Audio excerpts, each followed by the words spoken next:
সর্বপ্রথম গভীর শ্রদ্ধার সঙ্গে স্মরণ করছি বহুদলীয় গণতন্ত্রের প্রবক্তা আধুনিক বাংলার রূপকার স্বাধীনতার মহান ঘোষক শহীদ রাষ্ট্রপতি জিয়াউর রহমানকে।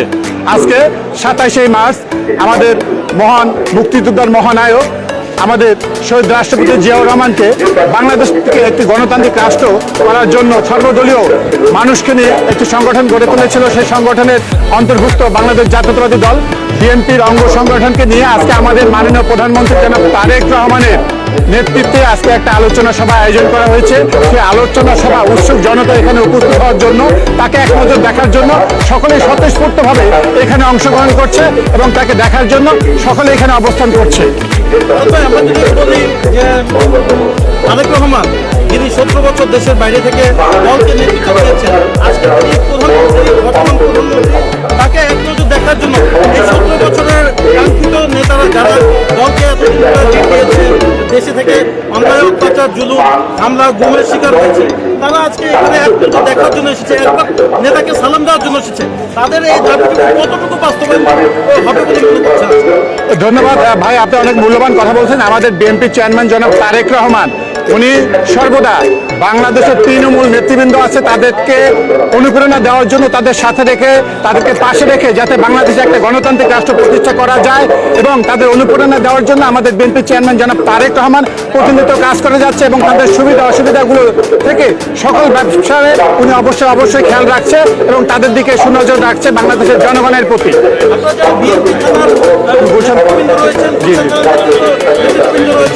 আপনারা কিভাবে দেশকে ঢেলে সাজার জন্য গুলশান থানাকে ঢেলে সাজাবেন বলে আমরা মনে করছি? সারা বাংলাদেশে তৃণমূলরা ঐক্যবদ্ধ। বিগত 17 বছর তারা স্বৈরাচারী সরকারের বিরুদ্ধে আন্দোলন সংগ্রাম করে হামলা মামলার শিকার হয়ে অনেক নির্যাতিত হয়েছে। তাই আমাদের বিএনপি চেয়ারম্যান আমাদের গুলশান থানা থেকে শুরু করে সকল অঙ্গ সংগঠনের নেতৃবৃন্দ যাতে একটা সুন্দর দেশ গড়ে তোলা যায়, সকলকে নিয়ে যারা বঞ্চিত অবহেলিত তাদের নিয়ে একটি সুন্দর দেশ, সুন্দর সমাজ, সুন্দর একটি দল করে গঠন করা যায়, সেটির জন্য আমাদের বিএনপি চেয়ারম্যান এককভাবে কাজ করে যাচ্ছে।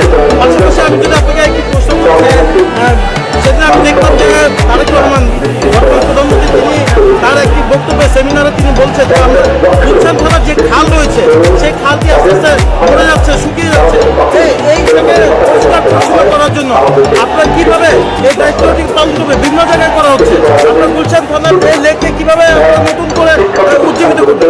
যে আমাদের সরকার 1 মাস ক্ষমতায় এসেছে, আসলে কি প্রত্যেকটা প্রজেক্ট হাতে নিয়েছে গুলশান সহ এবং গুলশানের যে লেকগুলো আছে এগুলো পরিষ্কার পরিচ্ছন্নতা করার জন্য উনি একটা কার্যক্রম হাতে নিয়েছে এবং সকলে স্বতঃস্ফূর্তভাবে গুলশানটাকে যাতে একটা ডিপ্লোম্যাটিক সুন্দর একটি জোন এবং পরিষ্কার পরিচ্ছন্নভাবে করা যায় সেটির জন্য উনি সকলকে সাথে নিয়ে এককভাবে কাজ করছে। আমরা এখানে নতুন মন্ত্রিসভা গঠন হয়েছে, এই মন্ত্রিসভা আপনাদের কতটুকু যারা নেতা রয়েছেন বা কর্মী আছেন আপনাদের কতটুকু মনোভূত হয়েছে?